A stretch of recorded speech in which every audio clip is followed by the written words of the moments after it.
माझं नाव संदीप रामा वाघमारे. मी गेल्या काही दिवसा अगोदरच माझ्यावरती वार झाला. शनिवारी संध्याकाळी माझ्यावर वार झाला.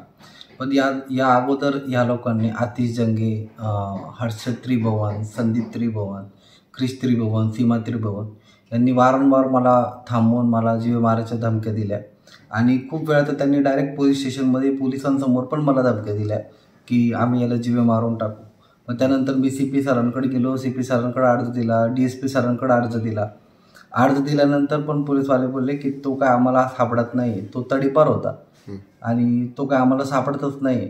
आणि शेवट मग त्यांनी संधी साधली मला. मी त्याला त्या दिवशी सापडलो आणि मग त्यांनी 5 जणांनी बरोबर टोळी केली. त्याच्यातून हे 3 जण हर्षद त्रिभुवन, आतिश जंगे आणि सीमा त्रिभुवन यांनी डायरेक्टली माझ्यावरती वार करायला चालू. आणि संदीप त्रिभुवन हे म्हणे तुम्ही बघा आता काय करायचं आहे, नंतर आम्ही तुम्हाला काढून घेऊ, नाही का, तर याला सोडू नका. आणि मग ते जाऊन बरोबर दुकानामध्ये त्यांचे जिथं ते व्यवसाय करत होते तिथं जाऊन ते बसले. म्हणजे त्यांना पोलिसांनी त्यांच्यावरती संशय घेऊ नये म्हणून माझा मोबाईल पण काढून घेतला, अंगठी पण काढून घेतली. आणि त्या पूर्ण केसमध्ये माझ्या मोबाईल आणि अंगठी विरुद्ध म्हणजे कोणी काही बोलतच नाही. मोबाईल आता 4 दिवस झाले, मला मोबाईलसुद्धा अजून मला रिकवर करून दिलेला नाही का. आणि माझ्या मुलाला मारायची धमकी देतात ते. माझे घरचे काही कागद घेण्यासाठी पोलीस स्टेशनमध्ये गेले होते, तर हे दोघे तिथंच बसलेले होते.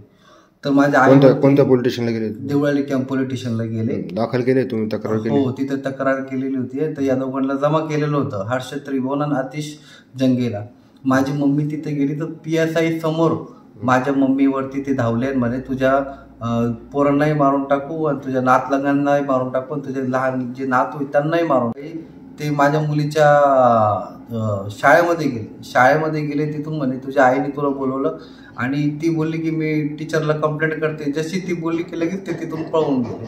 मग ते कोण होते? हे 2 जणांना त्याने सोडून दिलं, क्रिश त्रिभुवन आणि संदीप त्रिभुवन. हे पण संशयित गुन्हेगार आहे. एकावरती त्या 4 जणांवरती ऑलरेडी हाफ मर्डर चालू आहे. आतिश जंगेवरती रेप केस ऑलरेडी चालू आहे, त्याच्यामध्ये पण तो बाहेर आहे. तपास आता कोणाकडे? तपास कोण करते? तपास